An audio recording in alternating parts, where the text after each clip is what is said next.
Good evening, and thanks so much for joining us for The News Now. I'm live here at the news desk, and as you know, we are streaming this broadcast online on our website, WTOC.com, our news app, Facebook, Twitter, Amazon Fire, as well as Roku. We're going to bring you some of the stories we're following throughout this evening. After a call for the Ricky Boyd police shooting investigation to be handed over to the FBI by the family, Chatham County's district attorney is finally commenting on how she handled that case. The GBI recently turned that case back over to Meg Heap's office. This is the first time that she has appeared on camera to talk about Ricky Boyd's case. Now, she sat down with our Sean Evans today, and she told him that the case will go to the grand jury on May 21st. Heap also had this to say about the demand Boyd family attorney Will Claiborne made that she hand the case over to the feds by 4 p.m. today. I'm not responding to threats. I'm going to do my job. It's clear the DA is not handing the case over. We set a deadline because the time has well passed for there to be a full, fair, and impartial investigation in this case.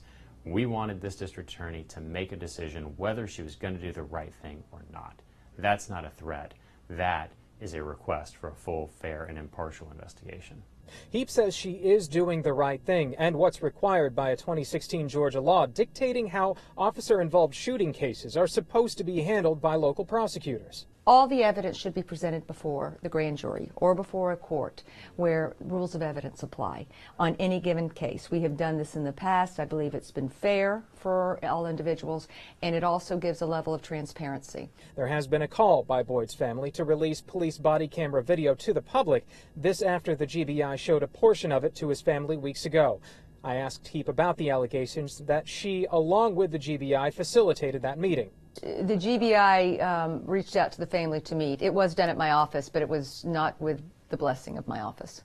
I reached out to the GBI today for official statement after hearing that from the DA, asking if there was a coordinated effort to show the family police body cam video. At first, the GBI said yes, adding they did so to keep Boyd's family informed early on. After getting conflicting information, I reached back out to the DA's office and was told I should be getting a more corrected statement by the GBI shortly.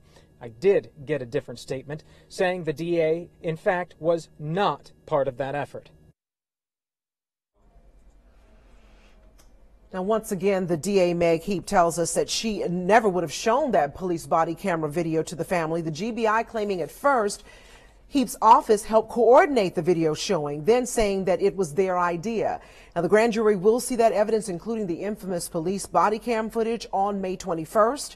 We'll, of course, continue to follow the story, let you know what they decide. And you can always find the very latest developments, if we're not on the air yet, online at WTOC.com and, of course, on all of our social media platforms. And Savannah is also working to overhaul its nearly 60-year-old zoning ordinance. Amanda LeBreau explains why city staff says these needed updates will help streamline and strengthen the current rules and why they want your opinions about what they're going to do next.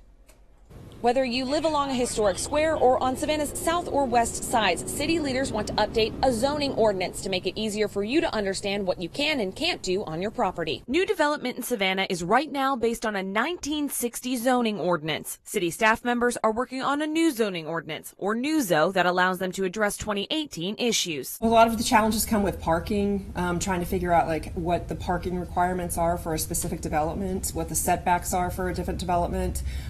We have to go digging in the code, and it's difficult because we've got different sections of the code focusing on different areas. More than 70 of them. The NUZO cuts that in half, hoping to streamline the process for both business and homeowners. We want it to be user-friendly for the business community, but we also want to make sure that we're respecting our residential neighborhoods as well. That's why they're asking for input from you. It's past time. It needs to be done. I know they've been working on it for years and years and years, but it's time to get all the pieces back together and do it so we don't get overrun by the wrong type of development. That's something elected officials have addressed in pieces already, like passing ordinances to deal with short-term vacation rentals, and this NUZO will include those. Mayor and council recently approved an alcohol overlay district.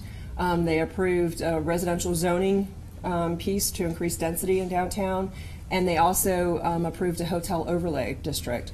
All of those pieces will be incorporated into this new zoning ordinance. She also hopes it puts more teeth into the rules already on the books, something Sandy Hollander wants strengthened too. Less variances.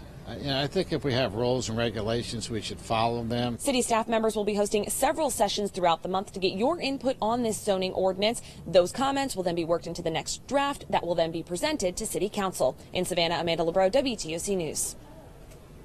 Well, a 25-year-old Swainsboro man, is behind bars being charged with a rape that happened last November. Let's take a look at his picture now. Police say this is Matthew James Chalkley.